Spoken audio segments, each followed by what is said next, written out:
Hi everybody, I have another cute little puppet for you guys today. These are some of the supplies that we'll be using for today's project.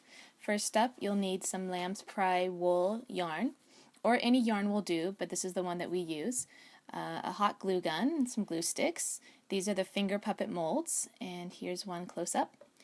And I got some little accessories for a button and some felt.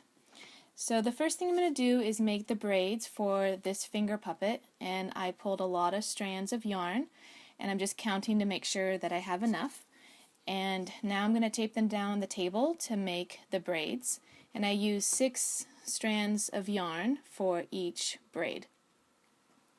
So I need to tape them down, make sure that all the little pieces of yarn are taped down, because if you pull them all together and then tape them down, some of them will get loose from the rest.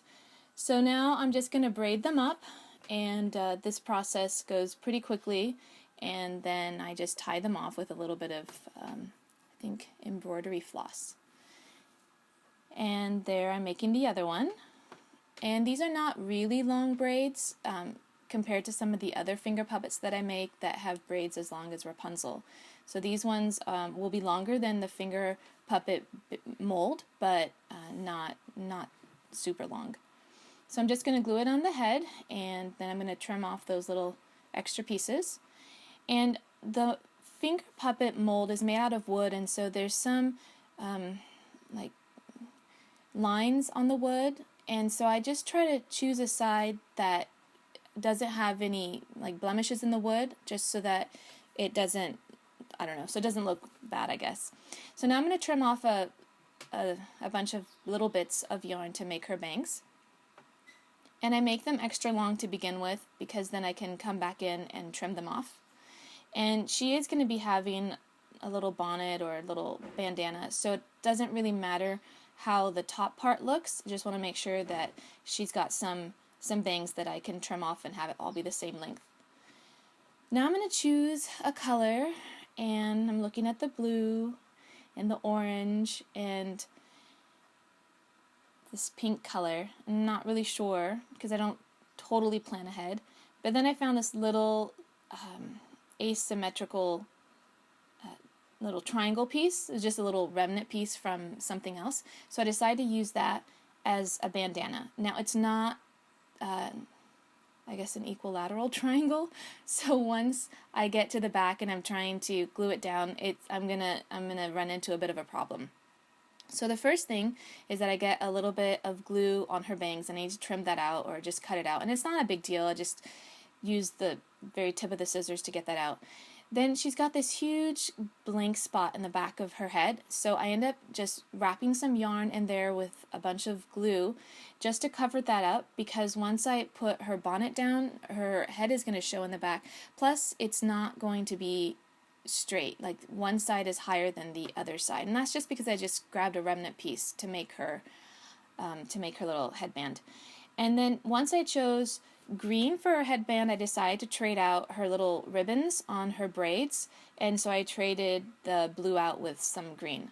And now I'm going to make her outfit, and I just cut a little like rectangular piece, and I know it's not enough to cover her back, but she will have a little cape, so it's not a big deal if the back doesn't cover completely. So I'm just gluing down the back, and the front is a little high around her neck, and so I usually just cut slits, and I'm sorry this is off camera, but I usually cut slits and then I glue it down, and cutting slits allows you to fold one little flap over the other and make it nice and snug under her neck. And then, since this was a remnant piece I just cut like a little rectangle piece for her outfit, I just trimmed off the bottom part. So now I need to choose a color for her cape, and I have a couple of greens that I'm looking at, and that brown one, and I pull another brown one, I think, at some point.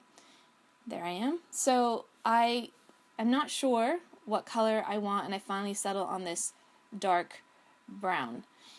And this is like a new piece of felt, so I was able just to cut a nice little rectangular piece without having to cut around other pieces that were cut out of the felt. And so this actually went pretty quick. And it's simple. I don't think I curve the edges or even fuss a lot with the front flap. And so I just glue down the front a little bit, glue in the back a little bit, and then it's nearly done. And I only need a little button accessory for her front. So I do trim around the corners. Look at me. Alright, so the last thing she needs is a little button accessory, and these are little beads I've had for ages, and I am just using that in the front. And a little hot glue really keeps it in place. Like, I'm not worried about little kids pulling this off or it being a choking hazard. It stays in place pretty well. So there's the finished finger puppet, and she's all done, even with that little bonnet being askew. Okay guys, thanks for watching.